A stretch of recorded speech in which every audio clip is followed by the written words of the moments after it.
Nimezuia utaratibu wa kushika vifaa vya kazi.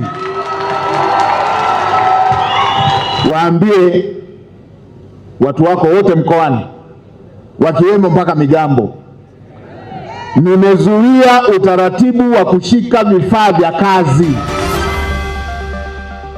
Kauli hiyo inatolewa na Waziri Mkuu wa Jamhuri ya Muungano wa Tanzania Dr. Mwigulu Lameck Nchemba, huku akieleza kuwa hairuhusiwi tena kukamata pikipiki au kutaifisha vitendea kazi vya wananchi kama adhabu katika utekelezaji wa sheria na taratibu za serikali. Utaratibu wa kushika chombo cha kufanyia kazi huku mnamfahamu mmiliki unarudisha nyuma shughuli za uzalishaji.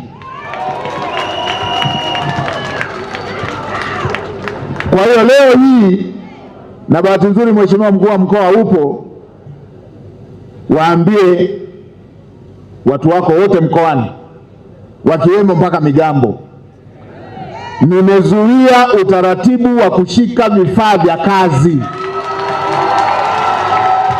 Dr. Nchemba ametoa kauli hiyo alipokuwa akizungumza na wananchi katika mkutano wa hadhara uliofanyika Tarime mkoani Mara, huku akisisitiza kuwa viongozi na watendaji wa serikali wanapaswa kuheshimu haki za wananchi huku wakitekeleza majukumu yao kwa kufuata sheria. Kama tumeshawapa vitambulisho vya uraia, tunawajua. Tumewapa vitambulisho vya leseni, tunazijua. Na wao kwenye vikundi vyao wanajuana mpaka wana uongozi. Kwa nini mnashikilia pikipiki? Kama ziko bado ziko vituoni, ziacheni, wapatieni watu wakafanyie kazi. Warudisheni, wapatieni wafanye kazi ili walipe hizo faini. Mkishashikilia kitendea kazi atalipaje? Amesema kuwa lengo la serikali ni kuhakikisha wananchi wanaendelea kufanya shughuli zao za kujipatia kipato bila kunyanyaswa kwa kupokonywa vifaa vinavyowasaidia kujikimu, huku hatua za kisheria zikichukuliwa kwa kuzingatia haki, utu na taratibu zilizowekwa. Aidha, amewataka viongozi katika ngazi zote kuhakikisha maagizo hayo yanazingatiwa ili kulinda maslahi ya wananchi na kuimarisha uhusiano mzuri kati ya serikali na jamii. Na najua pia huku kuna mambo ya kufukuzana mipakani. Niliona na wapi kwingine majuzi kule Kilimanjaro wamemfukuza kijana wa watu. Kijana yuko na bodaboda, ninyi mnamfukuza na Land Cruiser. Alafu akifa mseme bahati mbaya. Bahati mbaya gani? Huo ni ujinga.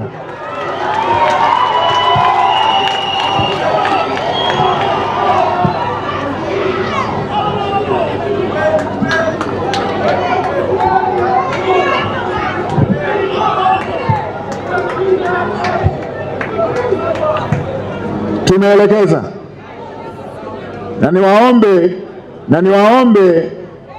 niwaombe Watanzania wote tuelewane vizuri.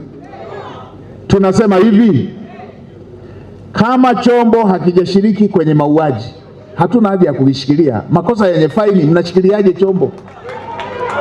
Kama imeshiriki mauaji, imeshiriki madawa ya kulevya, imeshiriki pembe za ndovu, imeshiriki ubakaji, hiyo tukishikilia kwa kweli hatuiachi, kwa sababu makosa yenyewe hayana dhamana.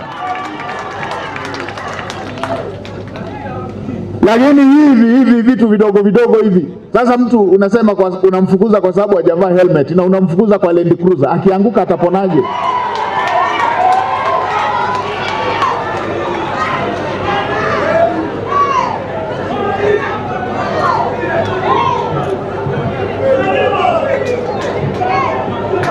Nimewaambia na migambo vile, sitaki mguse hata sahani yenye maharage ya mamalishe.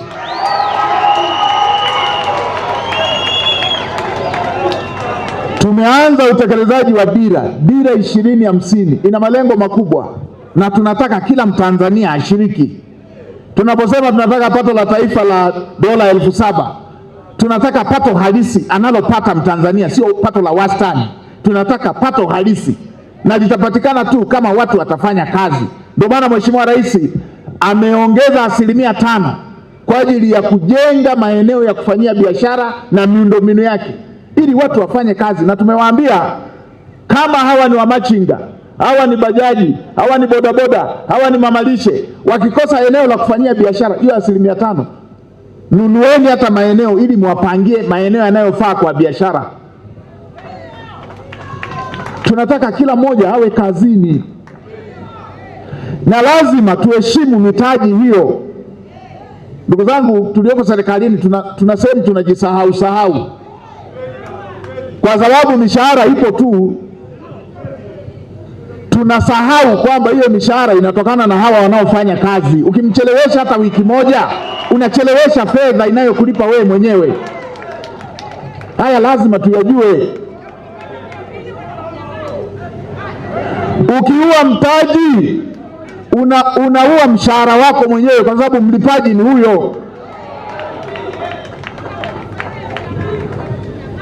Na nimeambia mkoa wa Mara, babu zangu bado mnaendelea na ufugaji. Mwezi wa 9, bunge la mwezi wa 9 linaloanza mwezi wa 8, tunaenda kufuta sheria ya kutaifisha mifugo, na yenyewe tumeona ina makosa mengi. Hili ni jicho la msanuaji kutoka wilayani Tarime mkoani Mara, na kwa haya na mengine mengi usiache kutufuatilia katika mitandao ya kijamii ya Mara 24 Online TV kila siku.